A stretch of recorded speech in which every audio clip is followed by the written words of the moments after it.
What is up, y'all? It is Comfy, and I want to welcome you guys all to another video of r/BadRoomates. Yeah.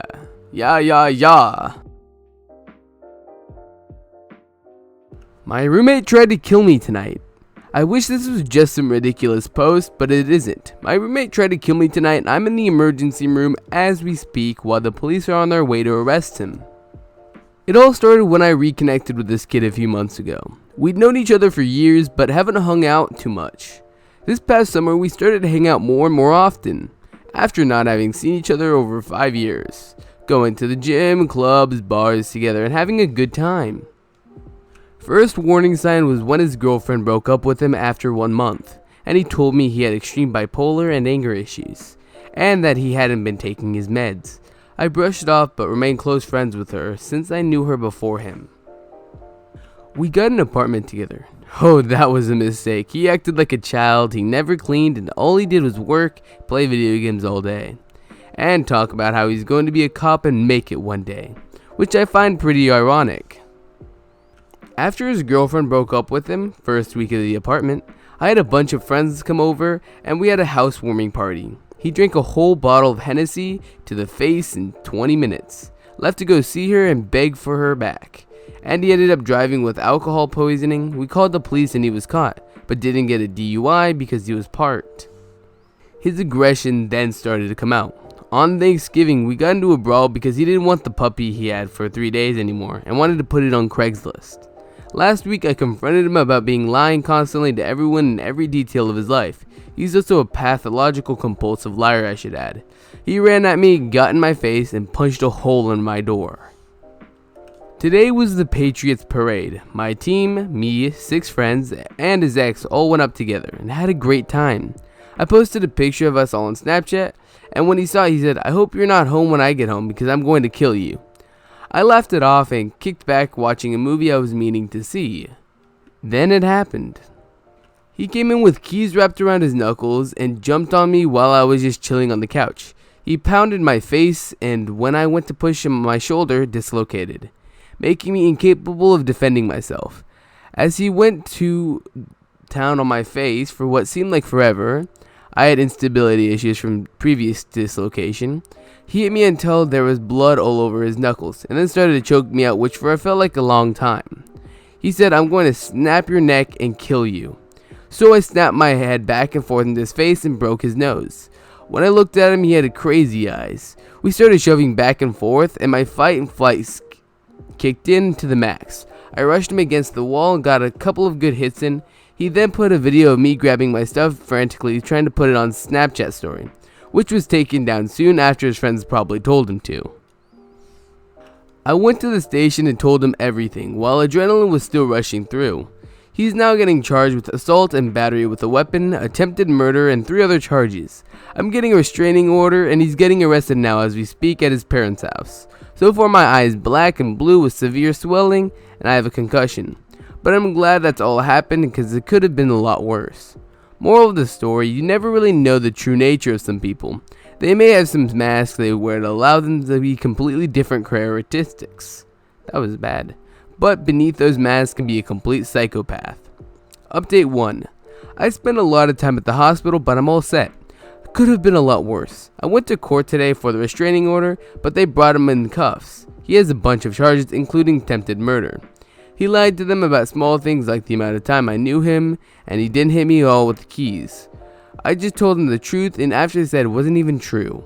He gave himself a black eye between the time he got home and the cops got him, but everyone in the courtroom was jaw-dropped when they saw my face. Got a complete restraining order as well. I also found out he had multiple dismissed juvenile offenses as well.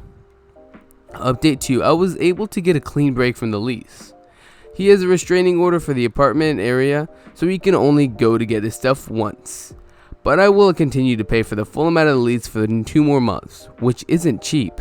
I lost half of the security deposit due to circumstances to him, but it's better living there in fear that his loser friends will break in with the keys and get me dead of the night.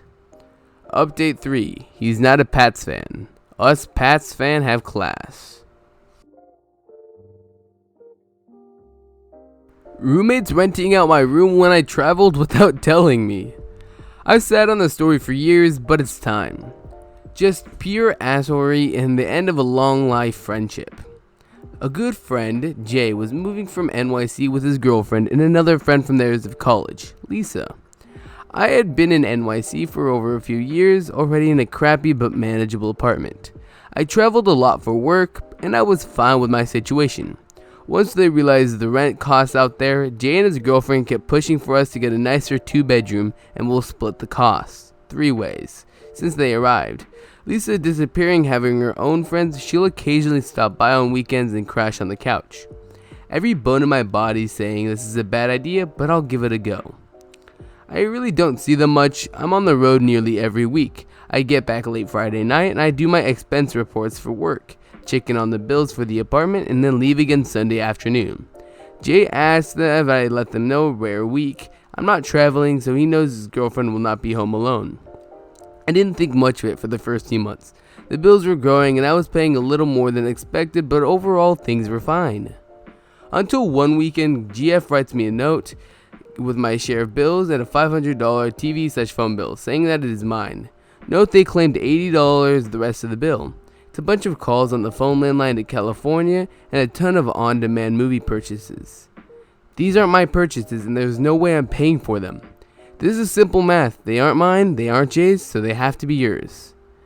As I have a folder with all my receipts I keep in a file until I get my reimbursement, I was in Boston and Baltimore for all those bills, so there's literally no way though I could have made those calls. I don't care what your papers say, it wasn't me and it wasn't Jay. This loop continues for an hour, at which point I politely ask her to leave my room. Red in the face shows vows I'm not paying for my share.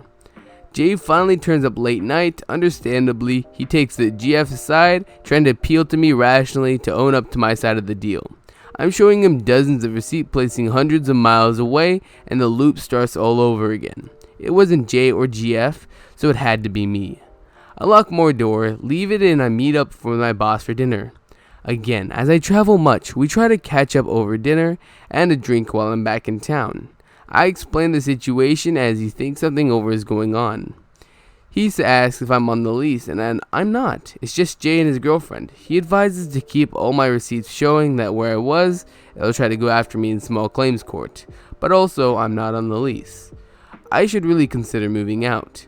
He's telling me the situation is only going to get worse. He tells me to take a few days this week and see what I can find, as I would be on my way Boston Sunday night and try to change the lock on my room. That Sunday morning, I changed my door handle from the generic indoor lock to a key lock. The tension is thick as a bill, and is not resolved. I don't think that Jay or his GF or the rest of the day are gonna be out. Sunday night, I'm in my room, door locked in the bed, trying to figure out what the heck I'm gonna do, and then the fun begins. Note, this is extremely important to the story. They don't know I'm home, as I'd normally be on the train to Boston by 5 p.m. 8 p.m. rolls around and I hear my door jiggle, and GF said, "That's a son of a B, change the lock. You mother fricker, you mother fricker." She is screaming hysterically at the top of her lungs, and I'm trying to figure out 1, why is she so angry? 2, why is she trying to open my door? Now I hear Jay trying to open the door, and he calmly says to his girlfriend they can just jimmy open the door with a butter knife. That's when I open the door asking what the heck they are doing, and their faces go pale as a ghost. I ask again, "What are you trying to do, open my door?" They reply asking why I changed the lock. "It doesn't matter, I'm paying rent, it's my room." They start playing mind games again. That is really screwed up they would change the locks. They get really angry and they're all shouting sorts of crap for the next few minutes. Then the lock on the main door to the apartment opens. In walks in Lisa with a suitcase looking like she's seen a ghost. She sees me, it all comes together. She has been staying in my room while I traveled. The bills were hers. I was livid. She had been staying in the room with all my belongings. I oddly felt violated. GF shrugged and uttered something about me not using the room that much. Anyways, I didn't say another word. I locked the door, packed my clothes and belongings, and I made a few calls to one of my cousins who were more than accommodating until I found a spot. I left that night. Over the next week or so, Jay left a ton of voicemails, starting when I coming back. When am I dropping off my share of rent and bills? I never spoke to him again. I did see them pop up as suggested friends on Facebook. They are married now, living in New England somewhere. Screw them. Yeah, imagine walking into that room, okay, and you're like, okay, I'm gonna get my stay for the night, you know, I'm paying it all, and then you open the door and there's just some random guy sitting in there like, I've been waiting for you. I don't know if that made sense or not. Alright. Thank you all for watching towards the end. I hope you guys are having a great day, night, time, whenever you're watching this, wherever you're watching this. If you're watching this and you're calling me out for not promising on my video I was supposed to record yesterday, we just ignore that. Anyways, I want to thank you guys all for watching. We hit 3,250 subscribers. I don't know how long that's gonna last before we lose like 20 more, but hey, all growth is appreciated. Join my Discord, it's in the description. I do have a Twitter, but I don't ever use it, and that's also in the description. And all the credits to everything is in the description. Thank you all for watching again. If you guys can hear, my voice is kind of sick. I'm fine. I don't feel anything. It's just my voice kind of sounds weird on recordings. Adios. Adios. Bye.